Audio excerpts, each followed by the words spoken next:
back with Jeremy Sharon, the Jerusalem Post Diaspora Affairs correspondent, who will moderate our next panel called Delegitimizing Israel During the Coronavirus. Good evening. Tonight we have with us Yaakov Dalal from the Ministry of Strategic Affairs, which has recently written a report into the rise in anti-Semitism during the COVID-19 pandemic. Yaakov will present the findings of that ministry report, and we will also be speaking with Professor Dina Porat of Tel Aviv University, who is also the head of the Cantor Center for the Study of Contemporary Jewry, and Carol Nuriel, who is the director of the Anti-Defamation League in Israel. Yaakov, could you talk to us about the findings of your report? Yes, certainly. Thank you. First of all, 2 points for background. For years, the Israel delegitimizers and the BDS movement has said, we're not anti-Semitic. We criticize Israel, we demonize Israel, we delegitimize Israel, but we're not anti-Semitic. And the second point for background is that the BDS movement is an international network based out of Ramallah. And many key BDS promoting organizations are based in Ramallah and the Gaza Strip. And they regularly traffic in anti-Semitism. And the network doesn't want to recognize that it is a network and that it has parts that are rife with anti-Semitism. In fact, we put out a report in September. The ministry put out a report with 80 examples of leading BDS activists and organizations, which shows just full of anti-Semitism. Okay, so that's the background, and then came COVID. And COVID-19, there's a burst of activity in anti-Semitism. Anti-Semitism on the right, blaming COVID-19 on the Jews, and anti-Semitism from Israel delegitimizers, BDS folks, Iran, Hamas, PA, blaming COVID on the Jewish state. So you had on the one hand the right, classic anti-Semites, saying the Jews are at fault and the Jews are perpetrating this for the sake of financial gain and control, and you had on the left this movement of anti-Israel, blaming the Jewish state, saying they're trying to use the virus for control of Palestinians. So you have exactly the same narrative. Let's take a look at just some examples from the report, and you can see there in this first example on the you can see on the left. You see the classic anti-Semitism and then the new anti-Semitism on the right, comparing directly. In this case, here we see a yellow star from Germany. It says contaminated COVID, and on the right you see COVID equals Israel. So the classic anti-Semitism and the new anti-Semitism against Israel.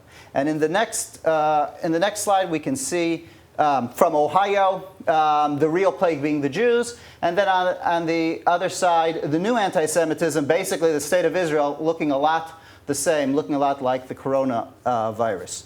So basically, what we saw here was sort of a laboratory conditions for looking at how there was a parallel in this anti-Semitism. We can see moving ahead that there is in the classic anti-Semitism, we have the Jews using the virus to control the world, and then the Jewish state using the virus to control Palestinians. Now, in this example, here we see that libel being manifested with the motif of poisoning. So you have on the left the former Minister of Health in France, who is Jewish, poisoning a well, a classic anti-Semitic motif, and on the right, this COVID-48, a popular hashtag against Israel, obviously, showing the poisoning with COVID of Palestinian prisoners.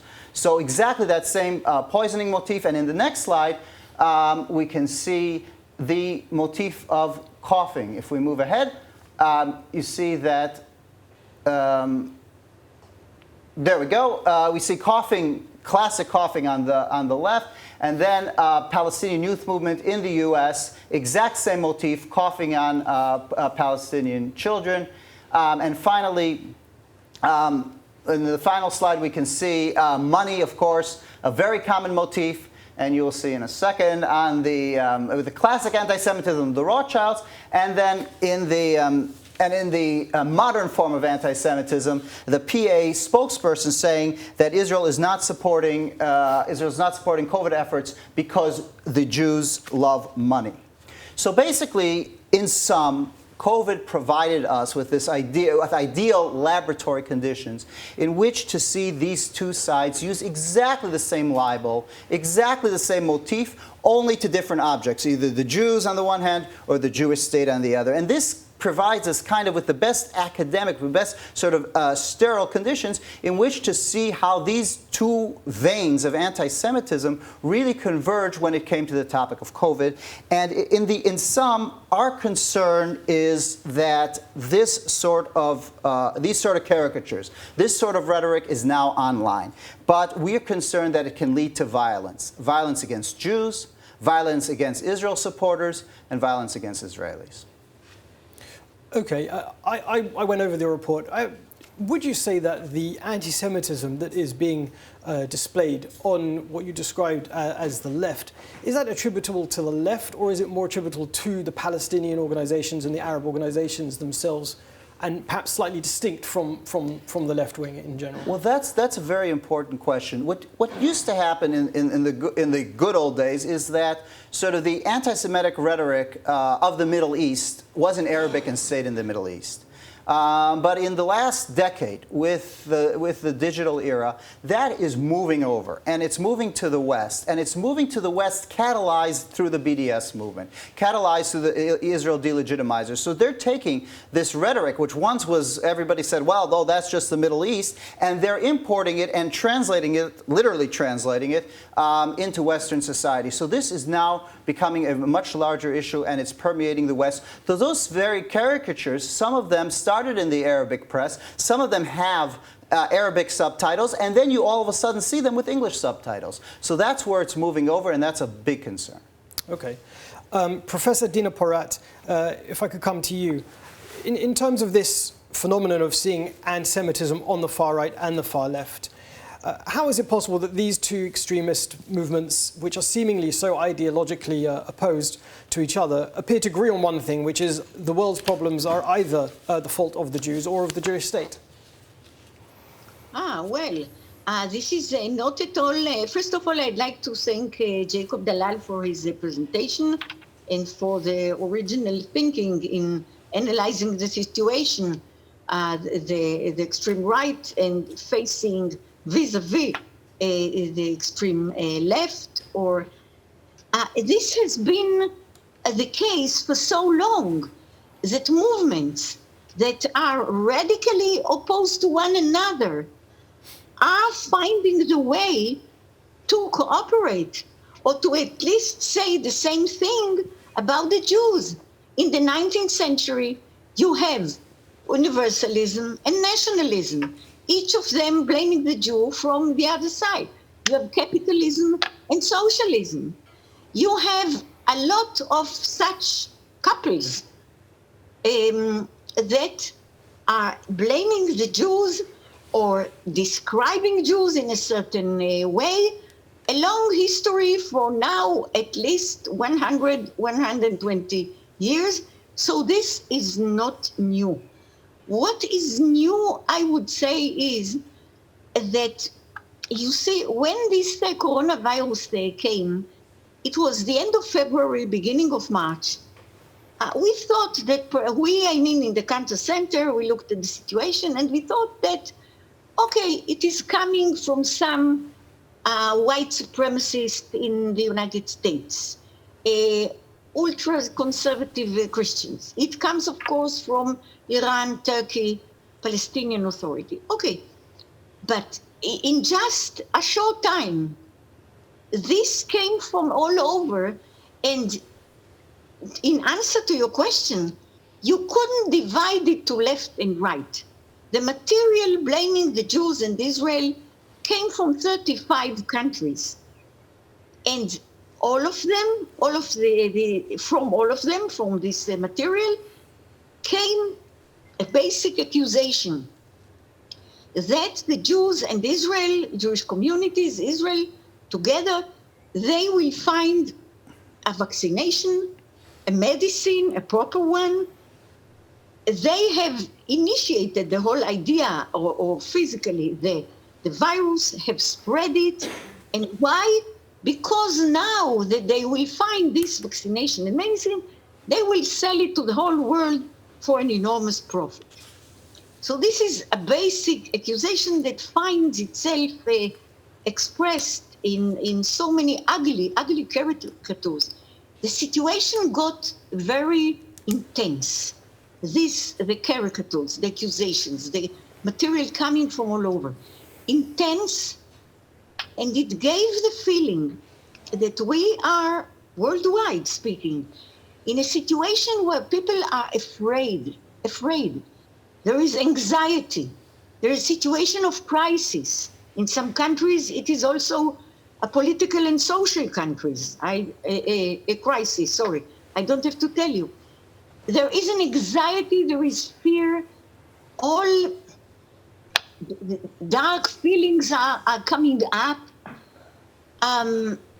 Opinions against strangers. The countries are closed now. They have closed. There are no immigrants coming. There are hard feelings against any immigrant or stranger, even if he sits there 500 years within the country. And this leads me, with your permission, to another point, to one more point. What do you do when you are in an extreme situation? You compare it to a former very extreme situation. What was the former extreme situation? The Holocaust. And so there are, I think Jacob mentioned this Holocaust.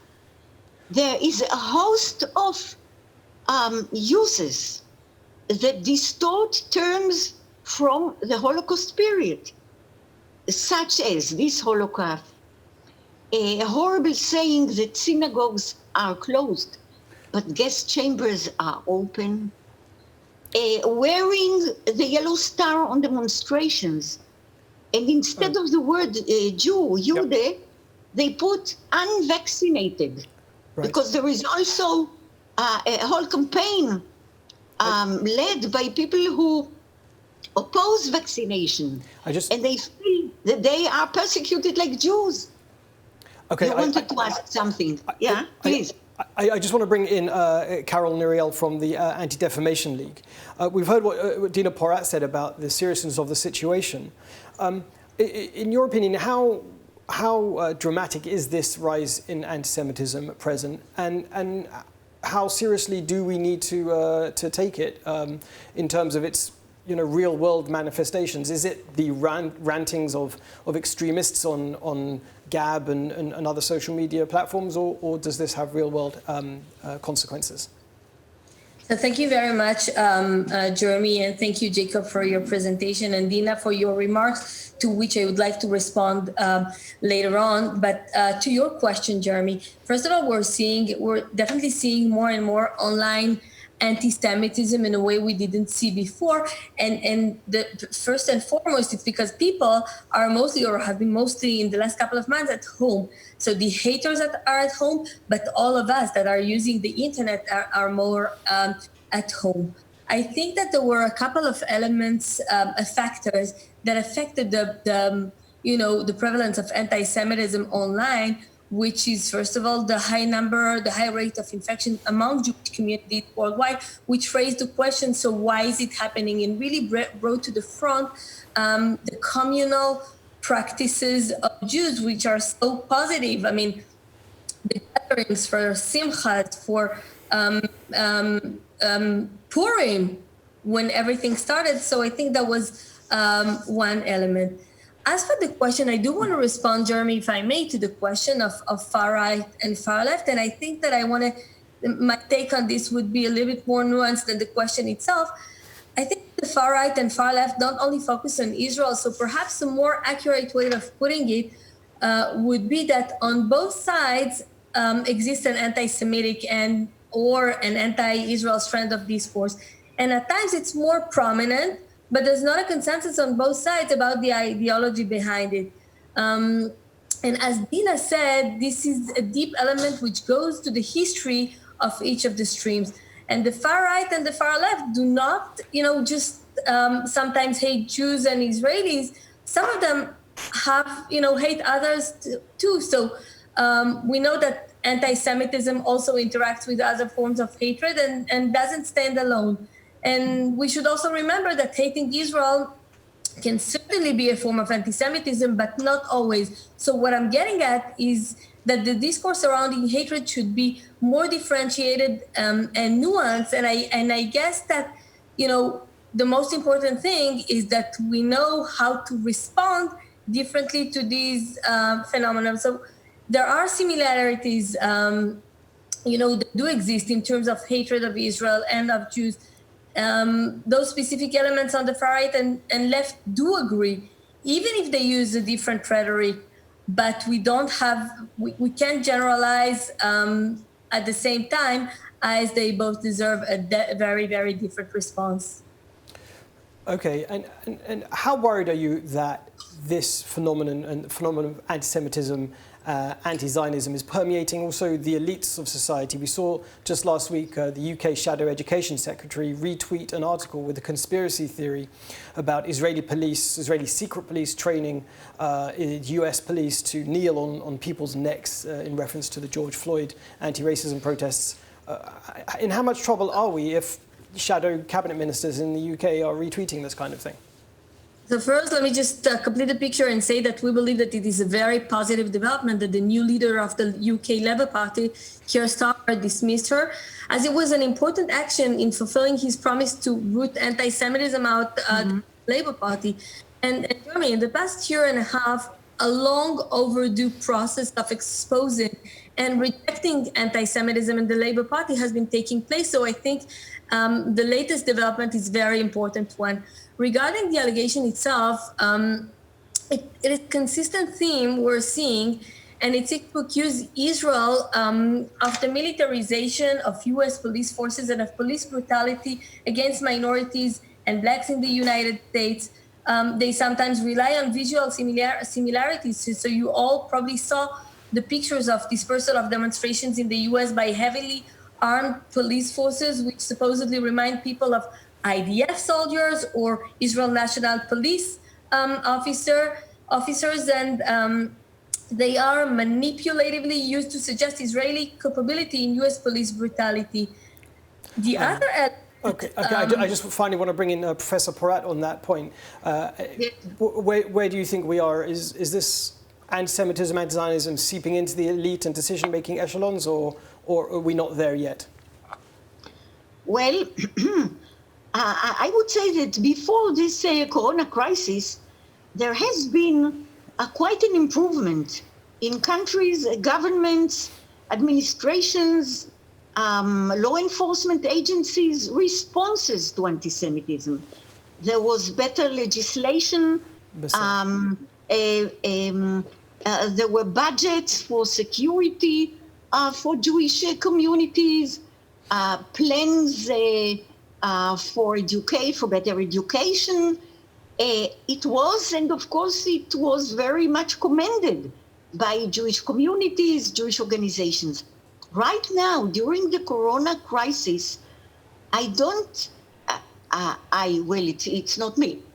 Our team or the material doesn't show that countries, governments, law enforcement, etc., all these agencies have now corona-inspired anti-Semitism at their top priority. They have other things on their heads. They have the corona itself. They have the economic crisis. Not only the Jews are affected or blamed. Okay. Please don't forget that Chinese are, first of all, to be blamed. You know that this excellent survey of the Oxford University from some 2 weeks ago says that 20% believe the Jews are to be blamed, 20 the Muslims, and 45 the Chinese. Right. So thanks. Let's put the whole thing into proportion. Okay. Jacob, last question for you. Does the ministry have a strategy to combat this rise and the serious consequences it might have?